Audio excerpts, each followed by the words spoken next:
നമ്മൾ deep state എന്ന് കേട്ടിട്ടുള്ളത് ഇന്ത്യ തകർക്കാൻ ഒരു ഡീപ് സ്റ്റേറ്റ് ഉണ്ട്, അതില് ഈ രാഹുൽ ഗാന്ധി അടക്കമുള്ളവർ സംസാരിച്ചിട്ടുണ്ടെന്നൊക്കെ ഉള്ളത് കേട്ടിട്ടുണ്ട്. പക്ഷെ ഇതുവരെ ഒന്നും നടന്നിട്ടില്ല എന്നുള്ളതാണ്. പക്ഷെ ഇന്ത്യക്ക് ഒരു ഡീപ് സ്റ്റേറ്റ് ഉണ്ട്, അത് 3 രാജ്യങ്ങളെ കത്തിക്കും എന്നാണ് പുറത്തു വരുന്ന റിപ്പോർട്ടുകൾ. സത്യത്തിൽ ഇന്ത്യക്ക് അങ്ങനെ ഒരു ഡീപ് സ്റ്റേറ്റ് ഉണ്ടോ?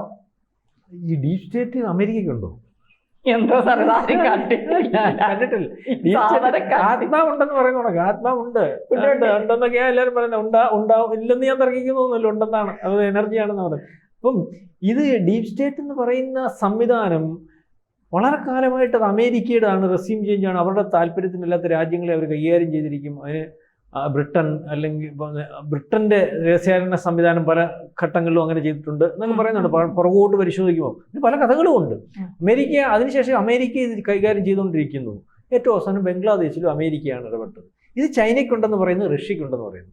ഇന്ത്യക്കുണ്ടോ എന്ന് ചോദിച്ചാൽ ഇപ്പൊ ലോകത്തുള്ള രാജ്യങ്ങളിലെല്ലാം ചർച്ച ചെയ്യുന്നത് ഇന്ത്യയുടെ ഡീപ് സ്റ്റേറ്റ് ആണോ? കാരണം ചൈന നമുക്കെതിരെ നേരത്തെ പണിഞ്ഞല്ലോ ഈ ശ്രീലങ്കയിൽ. അവിടുത്തെ അറിയാമല്ലോ, അവിടുത്തെ നമുക്കെതിരെ നിന്ന ഭരണാധികാരി പറയുന്ന ശരിയല്ലെങ്കിൽ കോണവും പോലും ഇല്ലാതെ ഓടിയത്. നമ്മുടെ പഴയ എന്തെങ്കിലും ഉണ്ട് തമാശ ഞാൻ പറയുന്നതിനകത്ത്. ഞാൻ ചില സരസമായിട്ട് കാര്യം പറയുമ്പോൾ ആൾക്കാർ ഇറങ്ങി ചുമ്മാന്നോ ആണോ. അതിനുശേഷം മാലിദ്വീപിന്റെ അവസ്ഥ അറിയാം. ഗെറ്റ് ഔട്ട് ഇന്ത്യ ടീഷർട്ട് ഒക്കെ ഉണ്ട്. ശരി, അത് ഗെറ്റ് ഔട്ട് ഇന്ത്യ നിങ്ങൾ അങ്ങ് ജയിച്ചു കഴിഞ്ഞിട്ട് മര്യാദക്കിരിക്കണ്ടേ? വീണ്ടും നമ്മുടെ പുറത്ത് ആര് പറഞ്ഞ്? ചൈന പറഞ്ഞിട്ട് നമ്മുടെ പുറത്തോട്ട് കയറാൻ വന്നു, ഞങ്ങളുടെ വിമാനം പറപ്പിക്കാൻ. നമ്മൾ നേരത്തെ അവിടെ വിമാനം കൊണ്ടിട്ടുണ്ട്. ഇതൊക്കെ അവൻ്റെ സഹായത്തിനാണ് വിമാനം കൊണ്ടിരുന്നത്. കുറേ പട്ടാളക്കാരെ കൊടുത്തിട്ടുണ്ടോ? ഇതെല്ലാം നമുക്കെന്തുവാ അവിടെ ഈ വിമാനം പറത്താൻ പട്ടാളം വേണ്ട. ശരി, എല്ലാവരും കയറ്റി വിട്ടിട്ട് പാർലമെന്റ് ചെന്നിരുന്നപ്പോൾ പാർലമെന്റ് ഈ അതുവരെ കൂടെ ഇരുന്നവരെല്ലാം പറഞ്ഞു ഇനിയുടെ അവിടെ നീ എന്തിനാ വേണ്ടിയിരിക്കുന്നത്? ഇവനെല്ലാം നമ്മുടെ കൂടെ നിന്നതാണല്ലോ, നമ്മളെ പ്രധാനമന്ത്രി അല്ലെ പ്രസിഡന്റ് ആക്കിയാന്നല്ലേ. ഇവനെന്താ ഇപ്പൊ ഇങ്ങനെ പറയുന്നത്? പുള്ളിക്ക് രോഗം പിടിയിട്ട് ഓടി വന്നു, സാഷ്ടാംഗം വീണു, മോദിയായ നമ. ഓക്കെ, നീ കാര്യങ്ങൾ പറഞ്ഞു. ഇതുപോലെ ഓരോ ഇപ്പൊ 2 ഉദാഹരണം ഞാൻ നേരത്തെ പറഞ്ഞു. ഇപ്പം കഴിഞ്ഞ ദിവസത്തെ ഒരു സംഭവം തന്നെ നോക്കിക്കോ. ഞാൻ എൻ്റെ ഒരു കാര്യം വെച്ച് പറയാം. കഴിഞ്ഞ ദിവസത്തെ ഒരു സംഭവം നിങ്ങൾ നോക്കണം.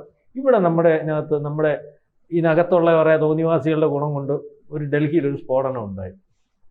സ്ഫോടനം ഉണ്ടായിക്കഴിഞ്ഞു. ഒരു 3 മണി തൊട്ട് ബംഗ്ലാദേശിൽ വടവടവടോന്ന് പൊട്ടുക. ഇപ്പോഴും പൊട്ടിക്കൊണ്ടിരിക്കുക. നമ്മുടെ തൃശ്ശൂർ പൂരം പോലെ പൊട്ടുക. എന്തുവാ ഇവൻ കുടമാറ്റവും ഉണ്ട്. ആരെല്ലാം അപ്പൂപ്പന്റെ ബാങ്കെല്ലാം പൊട്ടിത്തെറിച്ചു. ഇയാടെ ഗ്രാമീണ ബാങ്ക് മുനീറിന്റെ അകപ്പാടായത് കൊണ്ട് ആൾക്കാരെ പറ്റിച്ചാൽ ജീവിക്കുന്നത്. അതൊക്കെ പൊട്ടിത്തെറിച്ചങ്ങ് പോവുക.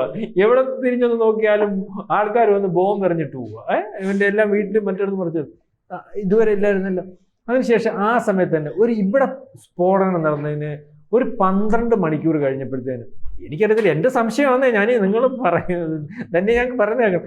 12 മണിക്കൂർ കഴിഞ്ഞപ്പം ഗ്രീൻ സോൺ എന്ന് പറയും. എന്ന് വെച്ച് കഴിഞ്ഞാൽ സെമല്ലേർ, നമ്മുടെ പാർലമെന്റ്, നമ്മുടെ പ്രധാനമന്ത്രിയുടെ ഓഫീസ്, രാഷ്ട്രപതി ഭവന്, ഇതുപോലെ ചില ഉണ്ട്. ആർക്കും കയറാൻ ഭയങ്കര ടൈറ്റ് സെക്യൂരിറ്റി. അവിടെ കോടതി സംശയത്തിൽ ഒരു കാർ ഇടിച്ചം കയറി. ഇവിടെ 13 പേര് മരിച്ചു, അവിടെ 14 പേര് മരിച്ചു. ഒരാളെ കൂടുതലാണെന്നേ കൊടുത്തേക്കുന്നത്. നമ്മളല്ല, എനിക്കറിയത്തില്ല. ഇനിയും ഞാനൊന്ന് ചോദിച്ചോട്ടെ, ഇതേപോലെ തന്നെ ഒരു 6 മണിയായപ്പം അവിടെ നമ്മൾ ഇവിടെ പൊട്ടിയപ്പോഴത്തേന് ഇവന്മാർ അവിടെ നിന്ന് റെഡ് അലേർട്ട് പ്രഖ്യാപിച്ചു. കട പൂട്ടി എല്ലാവരും വീട്ടിൽ പോയി. സാധാരണക്കാരൻ അവർ നമ്മളോട് പ്രതിഷേധം കൊണ്ടല്ല, ജീവിക്കണമെന്നുള്ള ആഗ്രഹം കൊണ്ട്. എന്നിട്ട് അമ്മയെടുത്ത് പെണ്ണുമ്പിളെടുത്ത് മക്കളെടുത്തൊക്കെ പോയിരുന്ന കാര്യം പറഞ്ഞുകൊണ്ടിരിക്കുക. ഇനി എപ്പോൾ തുറക്കണമെന്ന് ഞാൻ ഓഹരി വീടി താഴോട്ട് പോയി. പട്ടാളക്കാരെല്ലാം കൂടെ ആരോടും പറയാതെ തൂക്കമെല്ലാം എടുത്തുകൊണ്ട് അതിർത്തിയിലൊക്കെ വന്ന് നിൽക്കുക. നമ്മളൊന്നും പറഞ്ഞിട്ടില്ല, ഇത് ഭീകര സ്ഫോടനമെന്ന് പറഞ്ഞില്ല. അപ്പം ഞാൻ ഈ പറഞ്ഞ ഇതാണ് അവിടുത്തെ റെഡ് അലേർട്ട്. ഈ റെഡ് അലേർട്ട് പ്രഖ്യാപിച്ചപ്പോൾ ഇവർക്ക് വേണ്ടപ്പെട്ട കുറേ രാജ്യങ്ങളുണ്ട് കേട്ടോ. അതിനകത്ത് ചൈന ഉണ്ടായിരുന്നപ്പോൾ ചൈന ഇല്ല. തുർക്കി അവിടുന്ന് കുറേ ആയുധം വേണം. തുർക്കി അവിടുന്ന് അവരുടെ ഒരു കാർഗോ വിമാനത്തിൽ ആവശ്യം പോലെ ആയുധം നിറച്ചിട്ട് അവിടുന്ന് കുറേ ആയുധ പരിശീലനം കൊടുക്കുന്നതിന് വേണ്ടി 20 സൈനികരെയും കയറ്റി സൈപ്രസിൻ്റെ അവിടെ മേപ്പോട്ട് പൊങ്ങിയതറിയാം പ്ലന്ന് നടക്കുന്നു. എനിക്കറിയത്തില്ല, അന്താരാഷ്ട്ര മാധ്യമങ്ങൾ പറഞ്ഞ് ഇത് ആര് ചെയ്തു, ആരാന്ന് പറ, ആരാ നമ്മൾ ചോദിക്കുന്ന ഒന്നും അറിയത്തില്ല. കാര്യങ്ങൾ നടക്കുന്നുണ്ട്, പേടിച്ചു പോകത്തില്ലയോ? ആളിനെ കണ്ടാൽ നമുക്കൊരു ഇന്നാളാ ചെയ്യുന്നത്, ആരാ? അപ്പൊ ഇതാ ഡീപ് സ്റ്റേറ്റ്. ഇപ്പൊ ഇവ കാര്യങ്ങൾ ഈ 3 രാജ്യത്തും ചെയ്യണമെന്നുണ്ടെങ്കിൽ ആരായിരിക്കും?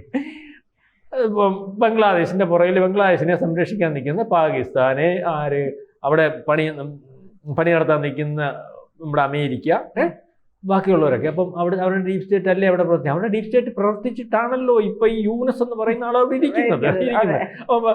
അവിടെ അല്ലേ. പിന്നെ പാകിസ്ഥാനിലാരാ? പാകിസ്ഥാനിൽ പിന്നെ TTP പറഞ്ഞു കേട്ടോ, ഞങ്ങളാ പൊട്ടിച്ചത്, ഞങ്ങളാ പൊട്ടിച്ചത് എന്ന് പറഞ്ഞു നീ എവിടെ, നിന്റെ എങ്ങ് സേഫ് അല്ലെന്ന് ഇപ്പൊ മനസ്സിലായല്ലോ. ഗ്രീൻ സോണും ബ്ലാക്ക് സോണും വൈറ്റ് സോണും ഒന്നും സേഫ് അല്ലെന്ന് ഇപ്പൊ മനസ്സിലായല്ലോ. ഞങ്ങളാ പൊട്ടിച്ചത്. പിന്നെ അവർ പറഞ്ഞു ഇനിയും പൊട്ടിക്കുമെന്ന് പറഞ്ഞു. ഇടവേളകളില്ലാതെ പൊട്ടിച്ചുകൊണ്ടേയിരിക്കും. തുർക്കി ഉണ്ടെന്നില്ലല്ലോ, തുർക്കി അല്ല, അവര് മറ്റേ മുനീറിനെ നോക്കി വെച്ചിട്ടുണ്ട്. മുനീറിനെ വിളിച്ചു, അത് ഇവരല്ല, മുനീറിനെ നോക്കി. അത് രസമായി. ഞാൻ പറയാം, തുർക്കിക്ക് മിണ്ടാട്ടമില്ല. വിമാനം പോയ പട്ടാളക്കാർ മരിച്ചില്ല, മിണ്ടുന്നില്ല. അപ്പം ഞാൻ ചോദിച്ചപ്പം ഇവിടെ മൂന്നും ഇപ്പൊ പ്രവർത്തിക്കേണ്ട ഒരു ഡീപ് സ്റ്റേറ്റിന്റെ പ്രവർത്തനത്തിന്റെ ആവശ്യം ആരുടെയാ? ഇന്ത്യയുടെ ആയിരിക്കും. ഇന്ത്യക്ക് ഡീപ് സ്റ്റേറ്റ് ഉണ്ടോ? നമ്മളിതൊന്നും പറയുന്നില്ല. മാധ്യമങ്ങളെ കൊണ്ട് വലഞ്ഞില്ല. ശ്രീനിവാസൻ ഒരു സിനിമയ്ക്കകത്ത് പറയുന്നില്ല, എനിക്ക് എന്റെ ഗ്ലാമർ കൊണ്ട് ഇരിക്കാൻ വയ്യാന്ന് പറഞ്ഞാൽ ഇന്ത്യ അങ്ങ് വലഞ്ഞു. ഇന്ത്യ കൊണ്ട് മിണ്ടുന്നുമില്ല, ഒന്നും പറയുന്നുമില്ല, സംഭവിക്കുകയും ചെയ്യുന്നു. ലോകമാധ്യമങ്ങൾ ഇപ്പൊ ചർച്ച ചെയ്തുകൊണ്ടിരിക്കുന്ന മൊത്തം ഇന്ത്യ. ഇപ്പൊ ലോകമാധ്യമങ്ങളിൽ വാർത്തകൾ നിറഞ്ഞിരിക്കുന്നത് ഇന്ത്യ തിരിച്ചടിക്കും, പാകിസ്ഥാൻ തകിടം മറിയും, പാകിസ്ഥാൻ തീരും, ഇതൊക്കെ അവരുടെ ചർച്ച. പണ്ടൊക്കെ ട്രംപിന്റെ കാര്യവും ഇസ്രായേലിന്റെ കാര്യവും മറ്റേ വിഷയങ്ങളും ഒക്കെ. ഇപ്പൊ അതൊന്നും അല്ല. ഇതിപ്പോ എങ്ങനെയായി തീരും, ഇതൊക്കെ ഈ വാർത്തകൾക്ക്. നമ്മളീ പറയുമ്പോൾ വാർത്തകൾക്ക് ആ വാർത്ത കൈകാര്യം ചെയ്യണമെങ്കിൽ അതിന്റെ ഒരു പ്രാധാന്യം നമ്മൾ മനസ്സിലാക്കണം. നമുക്കൊരു ആകാംക്ഷയില്ല, പക്ഷെ അത് എങ്ങനെയായിരിക്കും, രാത്രിയായിരിക്കോ പകലായിരിക്കോ? നമ്മളൊക്കെ രാത്രി, ഞാനൊക്കെ 12 മണിക്കൊക്കെ എടുത്ത് വാർത്ത നോക്കും. ഇവിടെ പൊട്ടിച്ചാ. അതെ. അപ്പം ലോകത്തില് കാരണം ഒരാളുടെ നമ്മൾ എപ്പോഴും പറയുമ്പം മാധ്യമങ്ങളും അതും ഒരാളുടെ വാർത്ത കോന്നന്റെ ചങ്കന്റെ ഒന്നും വാർത്ത എടുക്കത്തില്ലല്ലോ. ഇതുപോലെ ആ വാർത്ത മാധ്യമത്തെ ശ്രദ്ധിക്കുക. ഇപ്പൊ നമ്മളൊരു ചാനലാണ്, ഇപ്പൊ നമ്മുടെ ചാനലിൽ ഒരു വാർത്ത വരുമ്പം നമ്മൾ ആ ആൾക്കാർക്ക് അല്ലെങ്കിൽ അറിവ് കൃത്യമായിട്ട് കൊടുക്കുന്ന രീതിയിൽ അവതരിപ്പിച്ചാലല്ലേ, അല്ലെങ്കിൽ അത് വായിച്ചിട്ട് അത് ശരിയാണെന്നല്ലേ നാളെ നോക്കത്തുള്ളൂ. അപ്പൊ ഈ മാധ്യമങ്ങൾ കൊടുക്കുന്നതിനകത്ത് അവരും ശ്രദ്ധിക്കുമല്ലോ.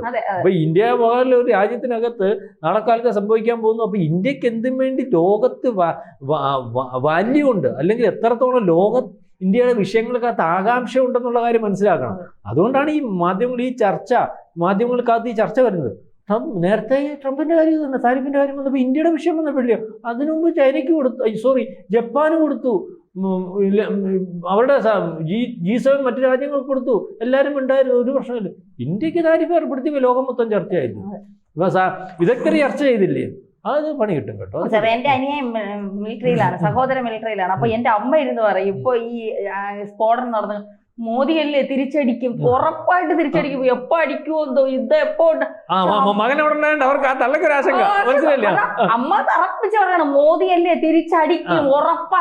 ഇപ്പൊ പ്രായമായവർ ഇവരെ പറയാണ്, പണ്ടത്തെ പോലെ അല്ല, ഇപ്പൊ അടിക്കും, അത് ഉറപ്പാ. പക്ഷെ അത് എന്തായിരിക്കും എന്നുള്ളൊരു ഒരു അത്രയും പ്രായമുള്ള സ്ത്രീക്ക്, അല്ലെങ്കിൽ ഇതേ പറഞ്ഞ 6 വയസ്സുള്ള കുഞ്ഞുങ്ങൾ പറയും മോദി അടിക്കും, പാകിസ്ഥാൻ നമ്മുടെ ശത്രു കേട്ടോ.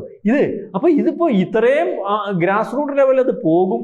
അപ്പം ഇന്ത്യക്ക് എന്ത് ചെയ്യാൻ സാധിക്കും എന്നുള്ളത്. അപ്പൊ ലോകത്ത് വിവരമുള്ളവരും ബോധമുള്ളവരും ലോകവും ആ ഇന്ത്യ ഏത് രീതി ചർച്ച ചെയ്യുന്നുള്ളതാണ്. അപ്പൊ അതേ രീതിയിലേക്കുള്ളതാണ് കാര്യങ്ങൾ. നമുക്ക് ഇതിനകത്ത് അഭിമാനം കൊള്ളാം കേട്ടോ, അതിനകത്ത് വേറെ കാര്യമൊന്നുമില്ല. ഏതായാലും തന്നെ ചോദിച്ചാൽ എനിക്കറിയത്തില്ല ഡീപ് സ്റ്റേറ്റ് ഉണ്ടോ എന്ന്. ഞാൻ കുറെ കഥ പറഞ്ഞതേ ഉള്ളൂ. ഇപ്പൊ ലോകവും ഈ കഥ പറഞ്ഞു എനിക്ക് തോന്നുന്നുണ്ട് ഉണ്ടായിരിക്കണം. അപ്പൊ എന്തായാലും അങ്ങനെയൊക്കെയാ കാര്യങ്ങൾ.